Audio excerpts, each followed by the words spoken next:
It feels like everywhere you go, things are just getting more and more expensive. I remember the days where you could feed the whole family for just $5 at McDonald's. Now, you'd be lucky to get out of there not spending less than $15 on one single person. Not to mention the price of gas and groceries. Everything is just getting more and more expensive, including gaming. If you haven't heard by now, Sony is increasing the price of all PS5 consoles in America. So instead of $450 for the digital console, it'll now be $500. For the standard disc console, it'll be $550 instead of $500. And if you want the Pro, which has no disk drive by the way, you're paying $750. And I thought the Pro was already overpriced at $700. Now clearly, this is in response to what Microsoft and Nintendo have previously done. That being raising the price of their consoles, the Series X and the standard Nintendo Switch. And due to everyone's favorite comfort word, tariffs. If it's not tariffs, it's inflation. And if it's not inflation, it's tariffs. Over most of the PS5 generation, we've been nickeled and dimed because of inflation. From the constant microtransactions to the increased pricing of services like PS Plus, Game Pass. Even though that's an Xbox thing, it's a similar story. The industry is just finding more and more ways to nickel and dime you. And it really doesn't matter if it's tariffs or inflation, it's happening regardless. Last year, Sony increased the price of PS Plus and the controllers. And they even increased the price of the console in other regions. I think they were holding out on increasing the price in America because America is the biggest market. The bulk of video game sales are in America. So raising the price is going to hurt the sales. And I think Sony knows this. I also don't think that they really care. I think they want to nickel and dime the fan base that they do have, rather than expand their fan base further. If they get more sales, that's great and all, but it's clear their objective is to make more money, not necessarily sell more consoles. I'm sure Sony was making a profit on the PS5 regardless of tariffs, even if the profit margins are slim, so this is really just a way to maximize profits. And personally, I think it's a bad move for the gaming industry.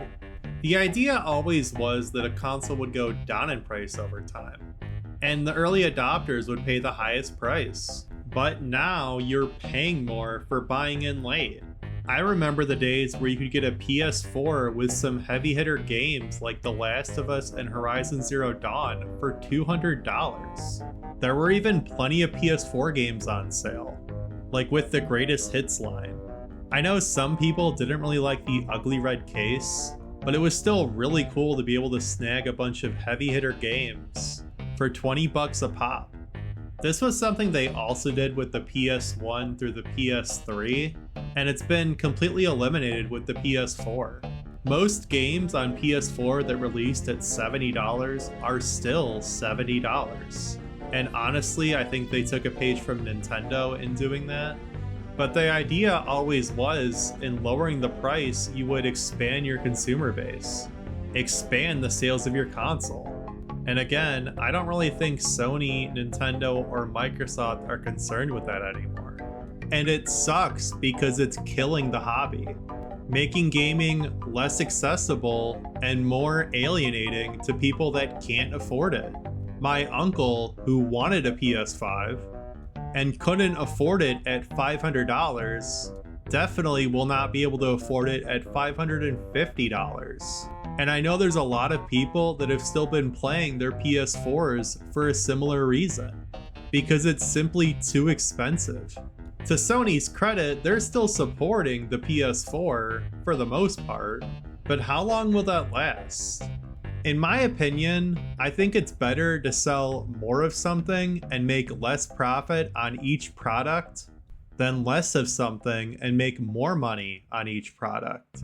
The thing is, people become lifelong fans, and limiting access because of a price barrier causes someone to never try your product. It's also crazy to me that by doing absolutely nothing, Nintendo has now become the cheapest option.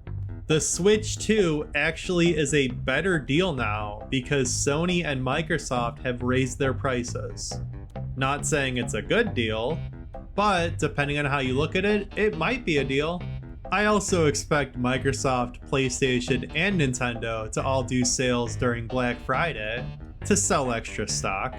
And the funny part of these Black Friday sales is they will most likely be the original price of the consoles. So the Switch will be $300, the PS5 will be $500 for the disc version, and the Series X will also be $500. They'll pass it off as a deal, even though that's what the price of the console should have been in the first place. Honestly though, if you're trying to get into gaming for a cheap price, just get a PC, or at least get a Steam Deck. You can get one for like $300 refurbished right now, and Steam games go on sale like all the time. I still remember when people were freaking out though that the PS3 was $600. Now we've gone way past that with the PS5 Pro. Consoles are just getting way too expensive. But anyway, that's gonna do it for today's video, guys. Let me know your thoughts. Do you agree that things are just getting way too expensive? Or do you got a money tree growing in your backyard? If so, hit me up. Anyway, if you like this video, go ahead and give it a thumbs up and subscribe. It would really help out. Thanks guys. Bye.